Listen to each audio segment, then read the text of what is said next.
Hi friends, எல்லாருக்கும் வணக்கம். இன்றைக்கி நம்ம வீடியோவில் என்ன பார்க்க போகிறோம் அப்படின்னு பார்த்தோன்னா, சின்ன சின்ன வேர்ட்ஸில் வந்து சென்டென்ஸாக எப்படி கான்வர்சேஷனாக யூஸ் பண்ணுறது அப்படின்னு சொல்லிட்டு நாம் இந்த வீடியோவில் பார்க்க போகிறோம். ஃபர்ஸ்ட் ஆஃப் ஆல் வந்து சின்ன சின்ன வேர்ட்ஸை வந்து எப்படி தெளிவாக நம்ம சொல்கிறது, எப்படி ப்ரொனவுன்ஸ் பண்ணுறது அப்படின்னு சொல்லிட்டு நம்ம இப்போ இந்த வீடியோவில் பார்க்கலாம். நெக்ஸ்ட் இதை சென்டென்ஸாக வந்து இதோடைய கண்டினியூஷனாக பார்க்கலாம். அதுக்கு முன்னாடி நம்ம வாய்ஸ் சேனலை லைக் பண்ணுங்கள், ஷேர் பண்ணுங்கள், சப்ஸ்கிரைப் பண்ணுங்க. இப்போ வாங்க வீடியோக்குள்ள போகலாம். ஃபர்ஸ்ட் ஒன் வந்து மோர், அதிகம். அதிகம்ன்றத வந்து கன்னடத்தில் எப்படி சொல்லணும் அப்படின்னு பார்த்தோம்னா ஹெச்சு. மோர், அதிகம், ஹெச்சு. அப்படி இல்லைன்னா நம்ம வந்து நார்மலாக நம்மளுடைய லாங்குவேஜில் பேசுவோம் இல்லைங்களா, அந்த மாதிரி பேசும்போது எப்படி சொல்லணும்னா ஜாஸ்தி அப்படின்ட்டு சொல்லலாம். அதிகம், ஹெச்சு, அப்படி இல்லைன்னா ஜாஸ்தி அப்படின்ட்டு சொல்லலாம். லெஸ், குறைவு. குறைவாக இருக்கிறது வந்து எப்படி சொல்லலான்னு பார்த்தீங்கன்னா கடிமே அப்படின்ட்டு சொல்லலாம். குறைவு, கடிமே. கடிமேனும் சொல்லலாம், நம்ம இதில் வந்து கம்மினும் சொல்லலாம். இது வந்து நம்ம வந்து கிராமட்டிக்கலாக பேசும்போது அது மாதிரி யூஸ் பண்ணும்போது கடிமே, அதாவது குறைவு அப்படின்ட்டு சொல்லலாம். நம்ம வந்து சும்மா கடைக்கு போகும்போது கம்மியாக தாங்க, அதிகமாக தாங்க அப்படின்னு சொல்லும் போது கம்மின்னு யூஸ் பண்ணிக்கலாம். அதிகமாக தாங்க அப்படின்னும் போது ஜாஸ்தி அப்படின்ற வேர்டை யூஸ் பண்ணிக்கலாம். ஆனால் நம்ம வந்து கரெக்டாக சொல்லணும் அப்படின்னா குறைவுன்றது வந்து கடிமே அப்படின்ட்டு சொல்லுவோம். நெக்ஸ்ட் ஒன்லி, மட்டும், அது மட்டும், இது மட்டும் அப்படின்ட்டு சொல்லுவோம் இல்லைங்களா, அந்த மட்டும் அப்படின்றது வந்து எப்படி சொல்லணும்னு பார்த்தீங்கன்னா மாத்ரா. மட்டும், மாத்ரா.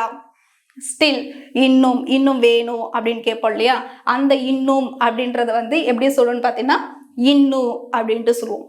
இன்னும், இன்னும் அப்படின்ட்டு சொல்லுவோம்.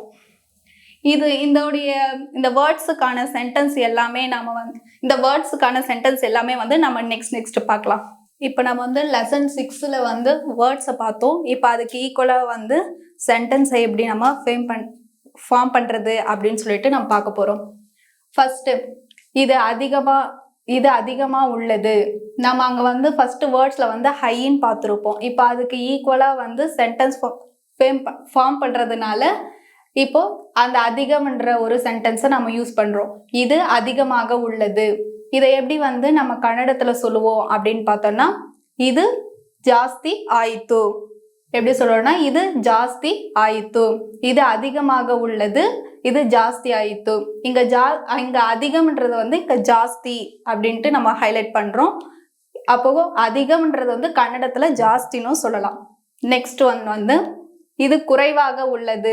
நம்ம வேர்ட்ஸ்ல வந்து குறைவுன்ட்டு நம்ம அங்க பார்த்துருப்போம். அதுக்கு ஈக்குவலா வந்து சென்டென்ஸை வந்து நம்ம பார்க்கும்போது இங்க குறைவுன்றதுக்கு கடிமே அப்படின்ட்டு நம்ம அங்க பார்த்துருப்போம். அதுக்கு ஈக்குவலான சென்டென்ஸ் எதுன்னு பார்த்தோம்னா இது குறைவாக உள்ளது அப்படின்ட்டு யூஸ் பண்ணும்போது இது கன்னடத்துல எப்படி சொல்லுவோம் அப்படின்னு பார்த்தோம்னா இது கடிமே ஆயித்து அப்படின்னு சொல்லுவோம். இது குறைவாக உள்ளது, இது கடிமே ஆயித்து அப்படின்ட்டு சொல்லுவோம். நெக்ஸ்ட் ஒன் சென்டென்ஸ் என்னன்னு பார்த்தோம்னா இது மட்டும் போதும். இங்க மட்டும் அப்படின்றது வந்து மாத்ரா அப்படின்ட்டு சொல்லுவோம்.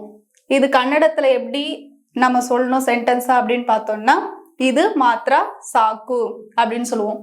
இது மட்டும் போதும் அப்படின்றது வந்து இது மாத்ரா சாக்கு அப்படின்னு சொல்லலாம். நெக்ஸ்ட் ஒன் வந்து இன்னும் அவர் வரவில்லை. இங்க வரவில்லைன்றத வந்து பரில்லா அப்படின்ட்டு சொல்லலாம். அவருன்றத வந்து அவருன்னு சொல்லலாம். அப்போ இன்னும் அவர் வரவில்லை அப்படின்றத வந்து இன்னும் அவரு பரில்லா அப்படின்ட்டு சொல்லலாம். இதோடைய டீட்டெயில்ஸ் எல்லாமே வந்து டிஸ்கிரிப்ஷன் கொடுத்துருக்கோம். எதனா டவுட்ஸ்னா கமெண்ட்ஸ்ல சொல்லுங்க. இதுக்கு முன்னாடி ப்ரீவியஸா இருக்க 5 லெசன்ஸ் வந்து நம்ம லிங்கா கொடுத்துருக்கோம். நீங்க அதை வந்து பாருங்க, உங்களுக்கு ஒரு ஐடியா கிடைக்கும். தேங்க்யூ.